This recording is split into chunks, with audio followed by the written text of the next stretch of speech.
Hey, folks. I am doing this show on the fly, literally on the fly. Sort of a bonus episode, but it's because something happened that was extremely providential, dare I say serendipitous. You can apply whatever you want to it here, but it is a genuine godsend. So, in my last episode, I talked about the virtue of preserving the mementos and the stories of those that have gone before us. I literally just talked about this. You can go back and listen to it at your leisure, but I was essentially saying that locating, noting, recording, and preserving the burial markers of others, whether we know them or not, can have a ministerial quality to it, especially in how it affects those around us or those connected to that person. Literally, while I was recording that, I had no idea that a series of developments that hadn't even crossed my mind had taken place, indirectly to me and directly to people that I know. An absolute magnum opus of amazing. Something that if I wanted to make my previous show a two-dimensional but clever setup for this show, I could have pulled it off without invoking too many hostile and cynical poltergeists accusing me of insincerity. And yet, an Instagram account out of Indonesia literally became the manifest action of every single thing I talked about in my previous show.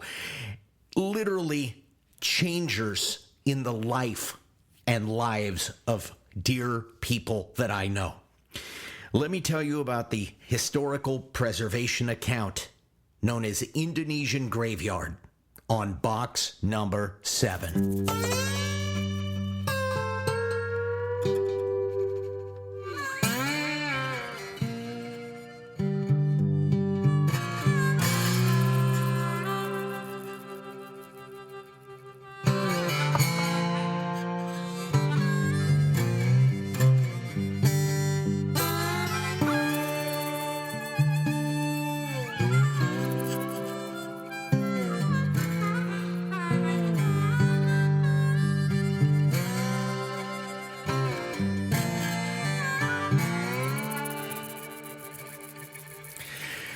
Nearly 35 years ago, I met a funny, unassuming Hungarian shoemaker named Dennis Sabo.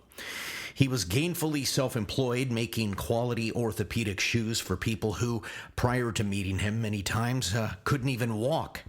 I spent countless hours in his garage listening to the wisdom, wit, pontifications, and contemplative appreciation for America from a man who knew the end-all of communism.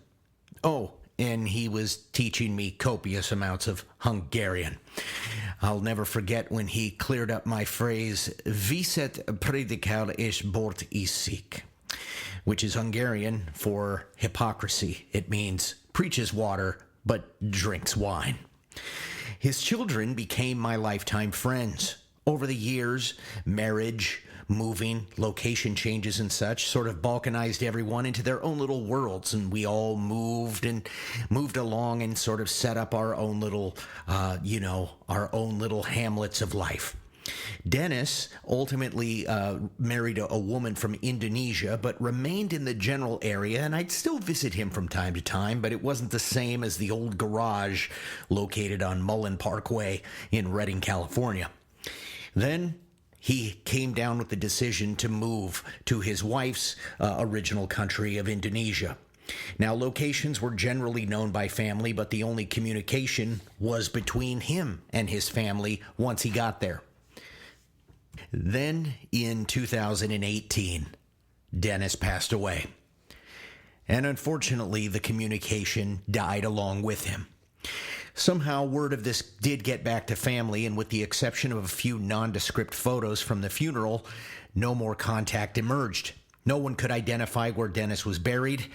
All that was known was that he lived somewhere outside of Jakarta, but attempting to locate a Christian burial in a non-native Hungarian man in a big foreign world was going to be the classic needle in a haystack scenario without any outside help.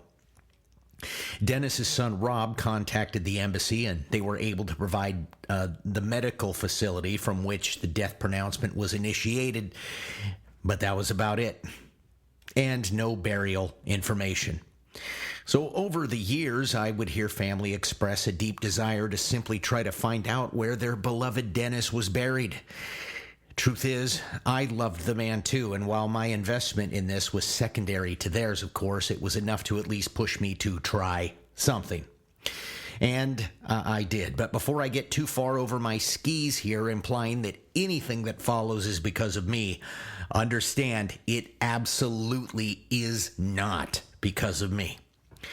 7 years had gone by, and any sense of ever knowing where Dennis was buried was sort of fading and kind of in the margins, and a sort of acceptance was setting in that it was just never going to be acquirable information. So when I came into the picture of trying to help, I first started by repaving the roads that family had already traveled. I emailed the embassy, I emailed the only known family contact, and I attempted to find even location metadata in the only 2 photos that I had in my possession. Nothing, and the photos were completely pointless with regard to any information, probably because they were 3rd or 4th generation sins. So I did something that at least felt legitimate. I put the photos into ChatGPT. Of course. ChatGPT. You know, that at-will set of electronic reflexes, data responses, familiar spirits, and necromantic, demonological Ouija board had all the answers. At least that's the assumption. It immediately identified the cemetery as something that I pronounce as TPU Pasarian Agong Cemetery in Cianjur, which is outside of Jakarta. It claimed that there were matching structures and reassured me that this was indeed the place. So, me, thinking I'd scored a home run, sent the info to my friend, waiting for the adulation due to me because I had consulted this nefarious, convoluting poltergeist. Well, my friend was skeptical. Are you sure that's where he is? And I'm like, okay, I'll admit I used ChatGPT, somehow implying that the information was going to be good. Another friend, however, who was aware of my frustration, happened to be looking at social media and came across a site on Instagram, Indonesia Graveyard. So looking at their page, I was immediately able to tell that the historical record was their jam. Preservation was their jam. Keeping things recorded for posterity was their mission. So, on June 24th, I used Google Translate, which, by the way, is also as risky as consulting Grok, the Mephistopheles of the cyber world, and I wrote them in Indonesian. They immediately got back to me and started asking important questions. But first and foremost, they spoke English, keeping me from looking like a complete idiot for the rest of our dialogue. Christian burial? Yes, it was. Well, he would not be in Agong, they said. That's a Muslim cemetery, but that gives us an idea of where he could be. Right there alone, that information was gold, and the level of interaction was jarring to me. They were genuinely interested in the plight. They asked for family members' names, date of birth, children, date of death, approximately where he lived, etc. And then one potential variable, the family was generally sure he was buried in Cianjur, but we weren't entirely sure, and if that variable broke down, this could kill the whole process. So, over the course of a few days, they kept reaching out to me for clarifying demographic information, and I kept getting a hold of it and sending it back to them. Then one day they contacted me and told me someone they knew was going to head there and check. Couldn't believe it.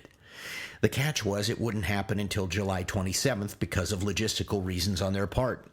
Well, as they say, I wasn't going to complain about this as the communication and concern was astounding.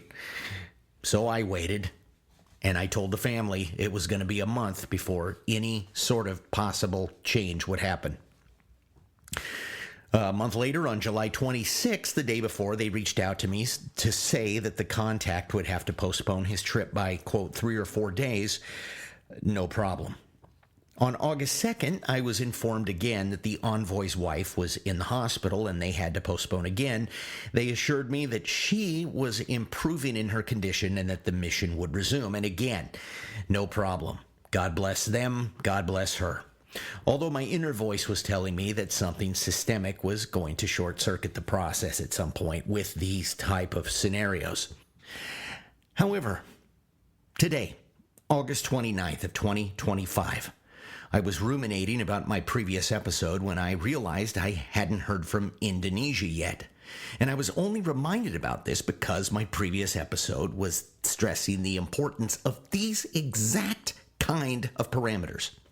So I flipped over to my personal Instagram account, and my intent was to reach out and simply ask them for the name of the cemetery where they suspected Dennis Sabo was buried. And wouldn't you know it, I had messages waiting from last Monday. And there it was, in all its glory. Photos, messages, headstone, identifying information, locales, everything.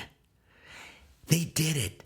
They really did it. These complete strangers, taking their own time and expense, managed to get a guy on the ground and find it. Ground zero. In fact, they said it wasn't difficult at all. And also, in fact, it's not just a guy on the ground. His name is Reyhan, and God bless him. My main contact all this time is named Ruri. Thank you, Ruri. The family is beyond words, as well as I. No motivation other than to help their fellow human beings. Absolutely astounding. I know that, quote, restores my faith in humanity, unquote, can be one of the most trite phrases, and we use it every day. But understand, I have a very cynical default setting when it comes to people in general. These amazing Indonesian souls just overturned years of that in a 2-month time frame. If you get a chance, those of you listening to my show, to visit their page, go to Indonesian Graveyard on Instagram. I'll put their link in the show notes. They deserve every one of the 11,000 people that are following that account right now. Indonesian Graveyard, you are my heroes. And this is box number 7.